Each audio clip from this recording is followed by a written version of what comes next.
To our channel Shastri education web. कैसे हैं दोस्तों? आई होप कि आप लोग बहुत ही सुंदर, मस्त और जबरदस्त जिंदाबाद होंगे। दोस्तों मैं आपके लिए लाया हूं प्रोनाउन का पार्ट 2 है। पार्ट 1 में हमने पढ़ाया कि प्रोनाउन होते क्या है, प्रोनाउन क्या है। दोस्तों जिसने अभी तक का पार्ट 1 नहीं देखे वीडियो, ठीक है, आप डिस्क्रिप्शन में लिंक मौजूद है, नीचे जाकर देख सकते हैं, तो ठीक आप आई बटन से देख सकते हैं। दोस्तों तो कहते हैं कि ये जो हमारा वीडियो जिसमें कि हम पढ़ेंगे काइंड्स ऑफ प्रोनाउन, ठीक है ना। पहले हमने बताया था कौन कौन सा है, कुल 8 है, परंतु मैं आपको आज पढ़ाऊंगा 10, क्योंकि उसमें से ही कोई ऐसा है जो कि एक दूसरे में सम्मिलित है। तो मैं आगे वीडियो में बताता चलूंगा। तो दोस्तों वीडियो में आप लोग ध्यानपूर्वक बने रहेंगे।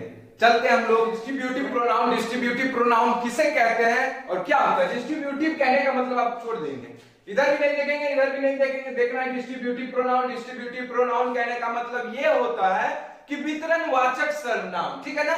वितरणवाचक मतलब वैसा शब्द, वैसा प्रोनाउन वाली शब्द होगा, वैसा शब्द होगा जो कि संज्ञा की जगह पर इस्तेमाल होने वाला होगा, जिससे क्या होता होगा, हमारा नाउन के बदले में आकर उसे अलग अलग करके और तोड़ तोड़ करके बतलाता हो या दर्शाता हो, ठीक है ना।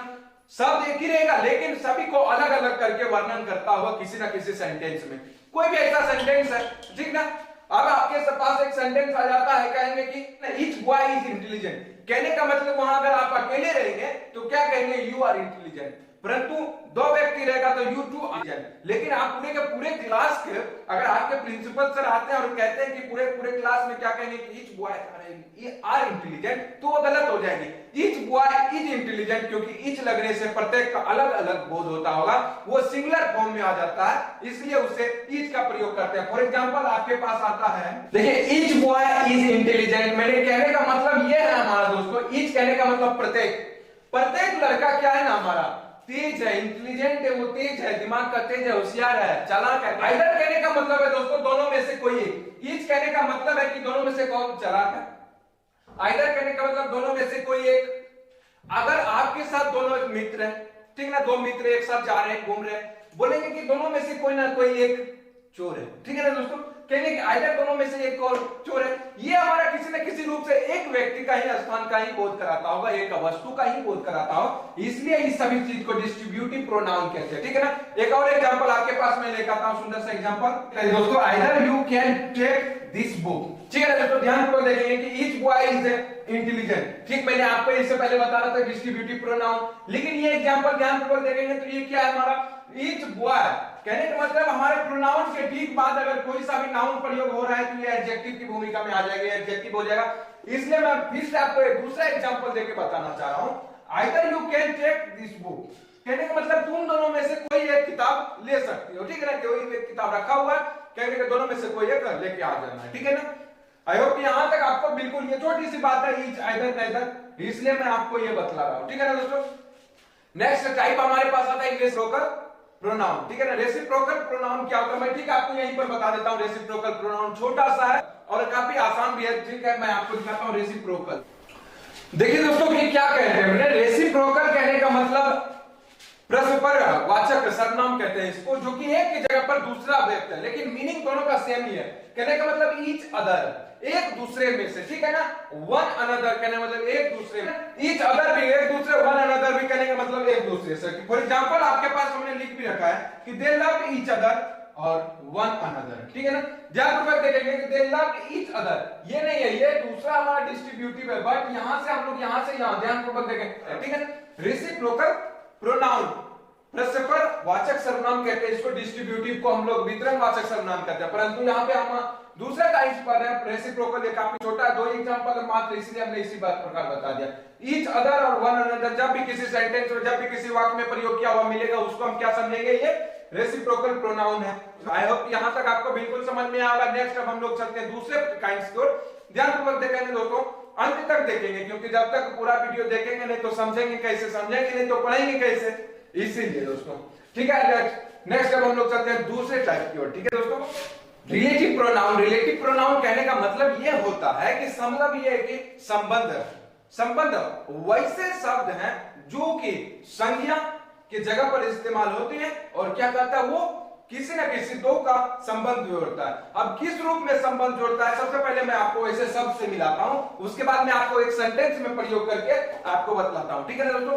तो सबसे पहले क्या है, who whom, whose, which, what, ठीक है ना दोस्तों, ये what है, आप देखिए ये what लिखा गया, ठीक है ना, what, that, ये सभी के सभी हमारा रिलेटिव प्रोनाउन है, ये सभी के सभी, इन सभी को हम लोग क्या कहेंगे, रिलेटिव प्रोनाउन, यही हमारा रिलेटिव प्रोनाउन हो गया, ठीक है ना। इसका मैं सुंदर डेफिनेशंस भी बताऊंगा, परंतु पहले अभी जानने की बात ये बड़ी सूझबूझ से आपको करना पड़ेगा, ध्यानपूर्वक, ताकि एक जन नजर हटाएंगे, सावधानी की दुर्घटना घटी, आप भूल जाएंगे यहाँ पर हु। तो इस प्रकार चलिए मैं आपको एक एग्जांपल के साथ इसको आगे बढ़ाता हूं, ठीक है ना। देखिए दोस्तों, हमने आपके पास दो एग्जांपल रखा, ध्यानपूर्वक आप ये यहां पे ध्यान देंगे, ठीक है ना दोस्तों। ध्यान देने वाली ये बातें हैं कि हमने क्या बोला कि हु, whom, whose, ये सभी के सभी पर क्या है, हमारा रिलेटिव प्रोनाउन है, संबंध। आपको हमने बताया, कहीं कहीं आप ये सोच रहे होंगे कि सर ये तो whom, ये सभी के सभी इंट्रोगेटिव है, इंट्रोगेशन शब्द है, लेकिन ऐसा नहीं है, प्रश्नवाचक नहीं है, ये क्या है, संबंधवाचक है। अभी हम इसके बाद प्रश्नवाचक भी पढ़ेंगे, परंतु अभी हम क्या पढ़ रहे हैं ना, ये रिलेटिव है, ये संबंध, कहीं ना कहीं ये हमें संबंध बता रहा है। ये शब्द यहाँ पे कहां पे है, हमारा यहाँ पे, ठीक है दोस्तों। मैं ब्लैक मार्कर का यूज करता हूं आपके पास, कहता है कि the girl who is playing is my sister.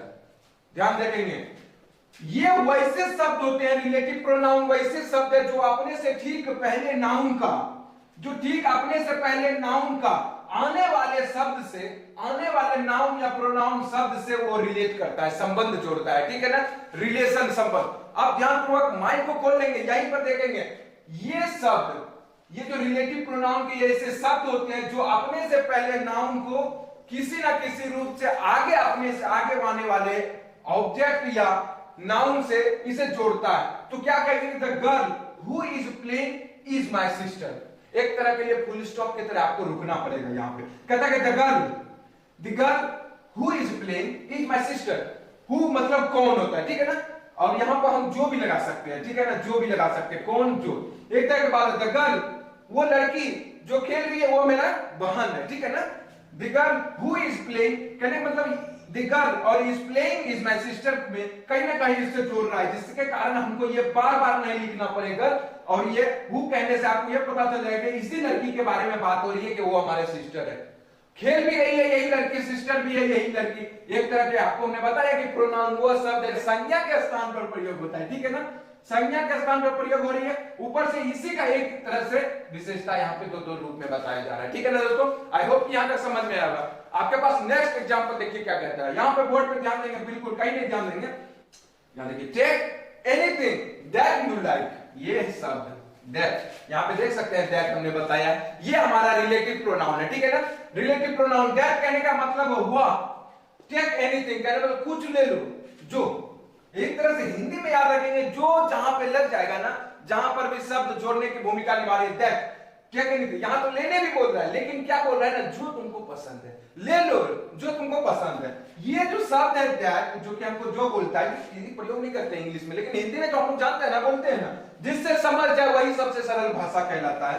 Take anything, ले लो, कुछ भी ले लो जो तुमको पसंद है, ठीक है ना। आई होप यहां तक बिल्कुल समझ में आया। इस प्रकार हमारे पास बहुत सारा एग्जांपल है, समय कम रहने के बाद सोचता हूं कि वीडियो ज्यादा बड़ा ना हो, क्योंकि बड़े होने के बाद आप लोग डरने लगते हैं, इसीलिए मुझे बहुत सारी चीज काटना पड़ जाता है, ठीक है ना दोस्तों। अब नेक्स्ट अब हम लोग चलते हैं last, that is interrogative pronoun, जिससे कि वैसे शब्द है जो कि हमें क्या ना क्या कहीं ना कहीं क्वेश्चन सवाल पूछने का, शायद आपको यही सब चीजें वहां पर भी पढ़ने मिलेगा, इसलिए ध्यान भटकाएंगे नहीं और जाएंगे भी नहीं, ठीक है दोस्तों। दोस्तों लास्ट हमारे पास सबसे अंतिम प्रकार है, सबसे अंतिम काइंड्स है कि इसका प्रोनाउन का, सर्वनाउन का, ये सबसे अंतिम है। कहने का मतलब इससे पहले हमने 9 पार्ट्स को पढ़ा, जिसमें हमने बताया था कि पिछला वीडियो में कि 8 ही पार्ट्स होते हैं, लेकिन 9 पार्ट्स कहां से आए, क्योंकि मैं सबको अलग अलग करके आपको बता दिया, रेसिप्रोकल को मैं अलग बता दिया जो कि उसकी आवश्यकता नहीं थी, पोसेसिव प्रोनाउन का भी बता दिया, इसलिए ये सभी जोड़ के हमारे पास 10 प्रकार होते हैं। लेकिन दोस्तों अब हमारे पास जो अंतिम है इंट्रोगेटिव प्रोनाउन, इंट्रोगेटिव प्रोनाउन कहने का मतलब है कि प्रश्नवाचक सर्वनाम, इंट्रोगेशन कहने का मतलब है कि प्रश्न, बहुत ही बड़ा, ये हमारे पास प्रश्न का साइन उठ जाता है, प्रश्नवाचक सर्वनाम, ठीक है ना। वैसे शब्द है, वैसे संज्ञा शब्द है, संज्ञा के जगह पर इस्तेमाल होगा जिससे कि प्रश्न पूछने का कार्य होगा। सो देख आपके पास आता है what is your name, who are you, ठीक है ना, ये सभी के सभी pronoun use for asking question, वैसे शब्द है, प्रोनाउन शब्द है जो किस लिए यूज होता होगा, सवाल पूछने के काम में आता होगा, ठीक है ना दोस्तों। व्हाट इज योर नेम, सबसे पहले ये आसान है, इसीलिए मैं सबके सामने यही लाता हूं, प्रोनाउन फर्स्ट, और अंत में साइन ऑफ इंट्रोगेशन भूलेंगे नहीं, साइन ऑफ इंट्रोगेशन देना बिल्कुल नहीं भूलेंगे। व्हाट, हु आर यू, यहां पे देख लेंगे, हु आर यू, ये सभी के सभी जो भी शब्द ऐसे होंगे जिससे कि प्रश्न पूछने का काम हो रहा होगा।